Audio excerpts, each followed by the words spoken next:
The Graham family has been cattle ranchers for more than 5 generations. Kristi Graham has been raising cattle for more than 25 years. The Graham family's mission is to provide individuals with the power to promote positive social change in the way beef is raised.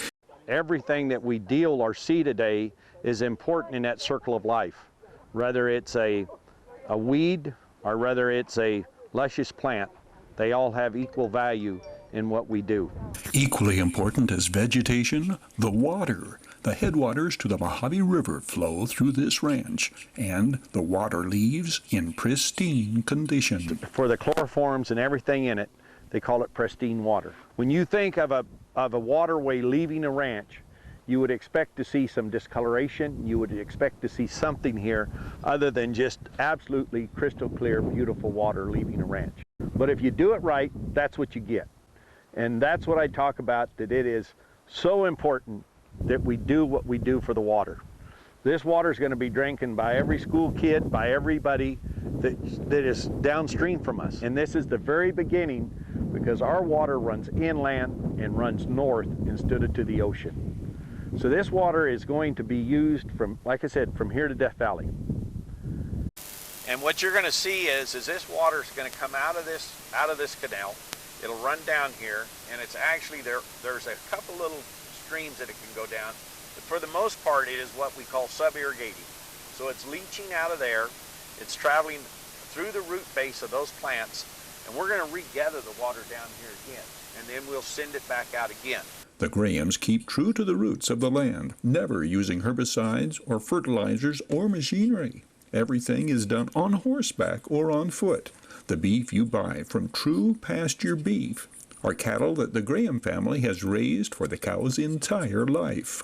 The grass the cattle eat is what grows naturally. There is no odor stockyards here. Bacteria has been reduced to where there is less in manure than in vegetation. This is a piece of cow manure that has hit the ground.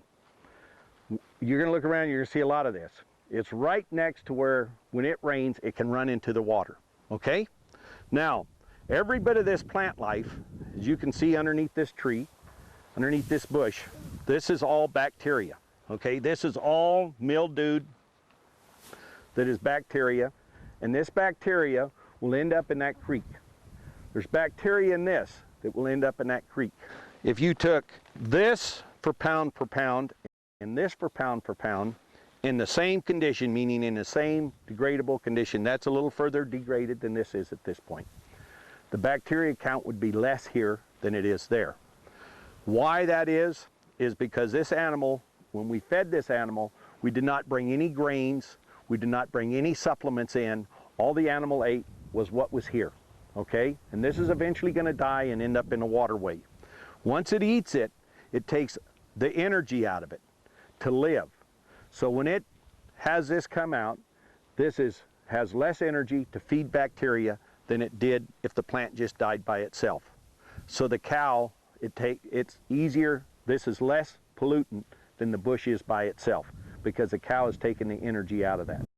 Now this was a really hard thing to get people to understand, because when we think of cow manure, we think of Chino Valley and we think of all the pollutants it's caused down there. It wasn't the cow manure. A cow is only what it is fed, okay? So if you feed it high nitrate feeds, high carbon feeds that have a lot of GMOs in it, that don't break down the way that we typically stuff breaks down, and you do that for years, you create a huge pollution bank. Consequently, this is not, it's not two of the same things. So this is actually cleaner than that would be, and we wouldn't think anything of eating a piece of this dried off bush, and yet this will have less bacteria than this would have. If you'll look around, this brush brings a lot of things to us. One thing is if we're in a dry year, if the cattle need to, or if we're in an exceptionally cold year, or if we have some snow, the cattle will eat that brush, the green spots on that brush, and it's very good feed. In fact of the matter, if they eat it for about 30 days, it'll give the meat a really unique flavoring to it. And that's why our meat will never taste the same every time you get it. It will depend on the year. It will depend on the time of the year of what the animal's been eating. And so it's not like going to the grocery store where every animal is fed the same ration and every steak will taste the same.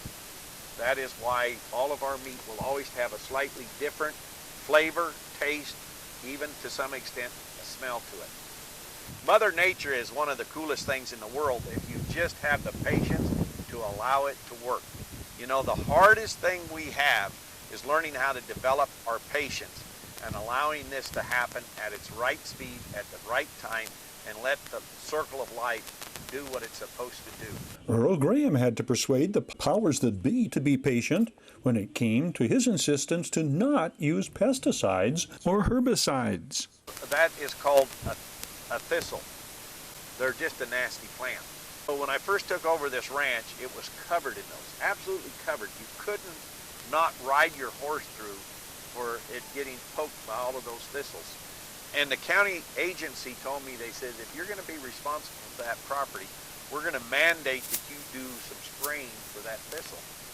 And I said to the guys, I said, look, if we spray and we find that spray in our water, they're going to shut this whole operation down. It'll never get to beef.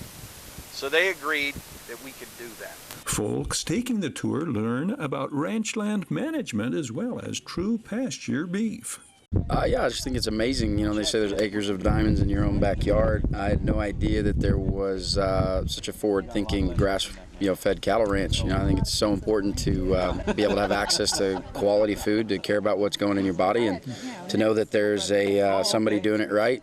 For me especially, a lot of this was new and learning a lot of new stuff about raising cattle and this farm. But I guess the most interesting thing for me was Earl himself has just an amazing amount of wisdom about raising cattle and the business and farming. Yeah, I think for me it was understanding how much really goes into one cow. I mean, it's everything from what's growing on the ground to the water to what's in the air. Just everything. He was very informative. He gave us a lot of information on the conservation of the land, you know, how everything affected the water in our area, the land, the grass, how if you leave Mother Nature alone and don't pollute, everything seems to be able to take care of itself. Earl Graham follows the formula of another longtime rancher when it comes to the bottom line versus the circle of life. He'd oftentimes tell me, he'd say, take the money out of it and see if it makes sense. Remove the money portion of it and see if it makes sense. And I started applying that. Take the money out of it and let's see what makes sense when we manage land. Pull the money out. Money is not what we're after. What we're after is managing the land. Now, if I can recuperate some money by managing this land properly, all the better. The first job is learn how to manage the land. It was all new to me because I didn't realize this ranch was here until I started looking for organic beef. And to find it in this area, it was a surprise to me. Earl and Rhonda Graham ride herd over their homegrown, free-range, grass-fed and grass-finished beef on horseback. The presence of vehicles make cattle uneasy. The temperament of True Pasture Beef cattle is paramount. We don't use vehicles, we use horses when we check our livestock because we don't want to damage the ground and we don't want to excite our animals. It will affect the beef, okay? So we got to have them, and it's a fine line because I can't have them to where you can walk out here and pet them. I'd have every weirdo in the world wanting to walk out and pet the cows, okay? And they have to be aggressive enough that if something wants to mess with their calf, they're a mother and not going to allow that to happen. So it's a fine line in there. If they're too docile, we can't have them. If they're too rambunctious, we can't have them. The other thing that I find unique is when they're full and they're happiest is when they all congregate back together. And it's made me realize that us humans do the same thing. When we're happy and we're full, we decide we got to congregate. We either all got to show up at the resort at the same time of the year. We got to go to a campground where everybody else is camping. We got to go somewhere, whether it's the beach or whatever. And animals do the same thing. The second they're full and they want their they want their time out from working and gathering their food, they all congregate and come together. Now, The desert portion of this ranch is so important to us because it's what gives us the year-round feed. When the rest of the ranch in the winter, when everything goes dormant, the desert comes alive. And the cattle get to move to the desert, and they get to spend their time over here in the desert portion of the ranch. And then as spring comes on, they migrate. And so there's no reason to have cross fencing and all of that kind of stuff. If you have enough room and you run your cattle properly, you don't have to have that. True Pasture Beef cattle live in one of two locations, either central or southern California. The ranches total over 5,000 acres. If I could pick just one thing, just the fact that it's here, and you know, I live in Hesperia, so just I didn't even know it was here. So it was great to see that information getting out there, so you know that more people can have access to quality food. You know, I think it's important. So the Graham family's mission is to provide individuals with the power to promote positive social change in the way beef is raised, giving you the opportunity to buy environmentally sustainable and locally raised beef.